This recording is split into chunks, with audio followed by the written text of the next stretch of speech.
look what's back. It's Got Team, a little refresher course on who went where and 3 questions facing several teams. We'll start in the National League West with the 4th and 5th place Colorado Rockies, San Diego Padres. All right, Kev, first question. Ooh, gosh, this is a tough one right out of the gate. If you were a GM starting a team, would you rather have the third base shortstop combo of Arenado and Story or Machado and Tatis Jr.? It's a great question, Chris. I know that you're just a big fan of San Diego right now, but I'm going to go on their side because I love me some Colorado. Arenado Story. I'd take a little bit more veteran, established situation. Arenado, 7 straight years of a Gold Glove, 40 home runs, 120-plus ribbies, put them down every single year. And Story, 27-year-old, to sign a 2-year, $27.5 million deal. He has filled shoes out there. We forget about Tulowitzki was the guy. This guy steps in, and next thing you know, he's hitting 35 to 40 tanks and doing his thing, and his plate discipline's been awesome. So I'd take those 2 guys right now. Very close call, though. It is a close call. This is a good one. I'm going to go with San Diego, and I think that Tatis is really the X factor. And people forget about Machado, but he's not even close to 30. For Tatis last year, age 20 season and OPS over 900. What were the other guys doing when they were 20? Machado was in the big leagues. He had made an all-star team with a 746 OPS that year. Arenado and Story, when they were 20 years old, I mean, we're talking about high A baseball. And they were putting up good numbers. They weren't in the show. And they weren't doing what Fernando Tatis Jr. was doing. That guy's going to win an MVP. Mark the tape today. Mark the tape. He will win an MVP at some point. Thank you. Next question. I got it. Oh! See? That's right. We're saying in San Diego, It's like God has spoken.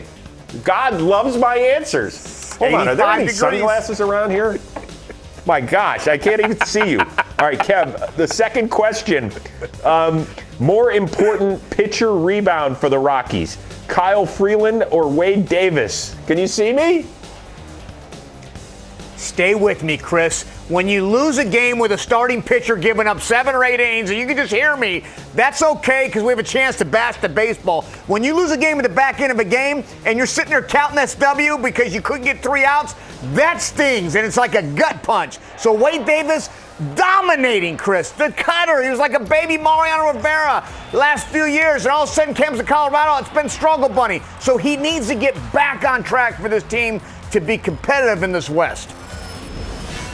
Yeah, I'll agree with you because it's a 60-game season. I'm going to say Wade Davis. If it was a complete 162-game season, I'd say Kyle Freeland. Long-term, the answer is Freeland because Davis is in the last year of a 3-year deal. And Freeland is under club control for 2023. He's a homegrown guy. He's from the Colorado area. And let's remember, he finished 4th in the Cy Young voting in 2018, and then last year got sent down to the minors. So long-term, the answer is Freeland. For 2020, it's Wade Davis. All right, last one.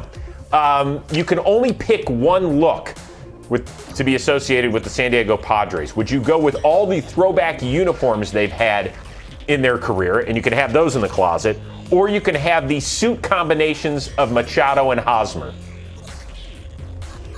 Stay with me now. I've given you San Diego a couple times. I'm going with the Haas-Machado combination because they are dynamic dressing. Period. End of story. Nobody looks better. They all have their uniqueness. Haas has got that look like he could be a Calvin Klein model, and Machado's got that unique style that he doesn't care. He's a trendsetter. So there you have it. Give me those 2 guys' suits. Yeah, I haven't put on a suit in months, I think since the NFL draft, so I'm going to bypass the suits. And since we're, less than a month away from starting the 2020 baseball season, just give me all those jerseys. This year they made another change. They went back to brown as the main color. They've had some good ones over the years. I mean, there's Hall of Famer Raleigh Fingers getting into the good stuff. Now, there's some that I would pass, and I wouldn't even bust out of the closet if I had a closet full. But there's some over the years that I would definitely want. No question about it. Good stuff. And I'd throw a San Diego Chicken uniform in there as well, just to bust it out whenever I wanted to be a mascot on a certain day.